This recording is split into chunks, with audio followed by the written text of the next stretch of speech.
이 모양을 잘 보시면 동그란 지문 모양이 있으면서도 한쪽으로 이렇게 모여 있습니다. 구별이 되시나요? 네, 좀 더 이 그림을 크게 확대를 해서 보여드리는 겁니다. 자, 이 지문은 저희가 성취형, 실제적 성취형이라고 이름을 붙여봤습니다. 그 성취, 뭔가 하고자 하는 욕구, 적극적인 뭐 이런 게 좀 있다라는 것이죠. 물론 이 지문이 없는 사람과 있는 사람의 구별은 좀 구별이 되어야 하지만 약 대부분 꽤 많은 사람들이 없는 분보다 있는 분이 더 많다라는 겁니다. 자, 그러다 보니까 이 성취형이 있냐 없냐에 따라서 성격도 조금 조급해지고 또는 여유가 있어지고 이런 것도 구별이 되기 시작할 거고요. 또 집중도, 특히 이제 초등학교 아이들 입장에서는 집중도에 대해서도 관여가 영향을 미친다라고 볼 수가 있습니다. 자, 큰 아이는 이 지문이 있고요. 작은 아이는 이 지문이 없어요. 예를 들어서 이렇게 가정을 하면은 이 지문의 특징은 시선받고 사랑받고 싶은 욕구, 남한테 내가 뭔가 보여주고 싶은 욕구, 이런 것들이 굉장히 강합니다. 자, 대화를 할 때도 눈과 눈을 마주 쳐다보고 얼굴을 쳐다보고 대화를 원하는 사람, 시선을 다른 곳을 보더라도 대화가 늘 잘 되는 사람, 그게 바로 이 지문이 있다 없다에 따라서, 물론 100%는 아니지만 최소한 90, 95%는 꽤 많은 영향을 미친다라고 볼 수가 있습니다. 자, 이 지문이 있다고 하면 아까 말씀드린 것처럼 칭찬받고 시선받고 사랑받고 이건 누구나 다 있는 겁니다. 그런데 어떤 그 일에 대해서 결과가 나왔을 때 인정받고 칭찬받고 이것도 중요하지만 과정 중에 내가 집중할 수 있도록 차분하게 조용히 만들어줄 것인지, 또는 누군가가 와서 끊임없이 인정해주는 분위기로 만들어갈 때 더 집중할 수 있는지, 그런 약간의 과정의 차이를 의미를 하는 겁니다.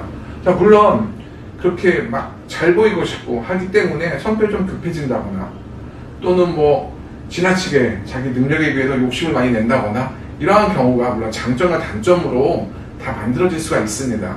물론 이것이 전적으로 100%가 아니라 또 환경의 50%도 있지요. 타고난 거, 이 성취형의 지문이 있을 때의 성향과 환경에서 어떻게 자극을 받았을까.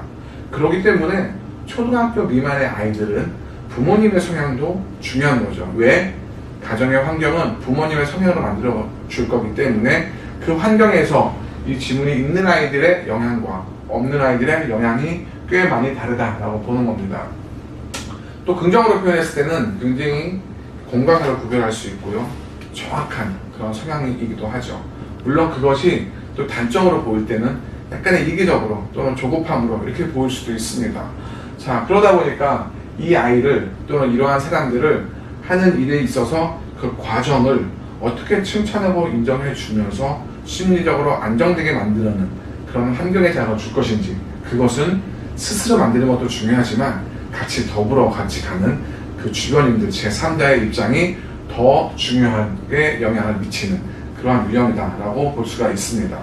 자, 그러다 보니까 이 뚜렷한 목표를 가지고 과정도 중시하고 또 결과도 중시하고, 과정은 열심히 했으나 결과가 안 나와도 또 다시 도전할 수 있는 그런 적극적인 성향이 될지, 또는 결과에 미련을 계속 가지고 어떤 심리적 스트레스만을 가지고 자기를 표현할지가 굉장히 큰 영향을 미친다고 볼 수 있는 거죠. 자, 그러다 보니까 늘 제가 말씀드리는 거지만 한 가지 지문의 어떤 단어, 용어 정리처럼 얘는 이렇다, 저 모양은 저렇다 이런 거보다는 어차피 10개의 손가락 중에 한 가지 모양이 있을 수도 있고요. 누구는 2가지, 3가지, 4가지, 5가지 모양이 있을 수 있다는 얘기죠.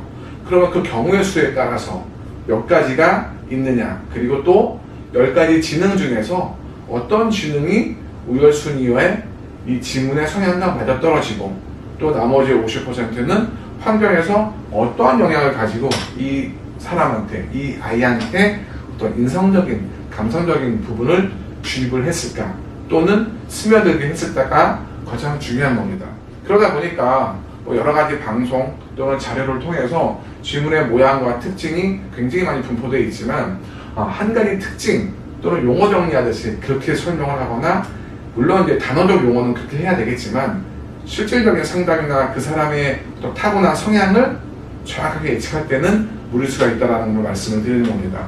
자, 이 지문을 통해서 또 앞에 설명드린 것, 그 다음에 총 8가지 모양의 지문을 설명을 할 건데요. 그 8가지 모양의 강약의 경우의 수, 그리고 10가지 지능의 이 강약의 경우의 수루, 환경의 자극. 물론 저희들이 환경은 모르기 때문에 환경을 만들어준 사람의 특징, 다시 말하면 부모님이 되겠죠. 또는 사회생활이라고 하면은 좀 더 높은 상사, 높은 직급의 그 사람들을 표현을 하는 겁니다. 그래서 아이들을 기준으로 한다고 하면은 부모님들이 검사해야 될 가장 필수적인 요소가 부모님 개인도 궁금하다를 떠나서 이런 성향의 부모님들이 이런 유형의 아이들한테 어떠한 환경을 만들어서 자극을 주었을까? 그 자극이 부모님의 의도대로 아이한테 긍정으로 갔을까? 또는 부모님의 의도와 상관없이 아이한테 부정으로 갔을까에 따라서 긍정적이고 적극적인 아이, 늘 부정적이고 비판적인 아이로 변할 가능성이 충분히 결정되는 지문이라고 할 수가 있습니다.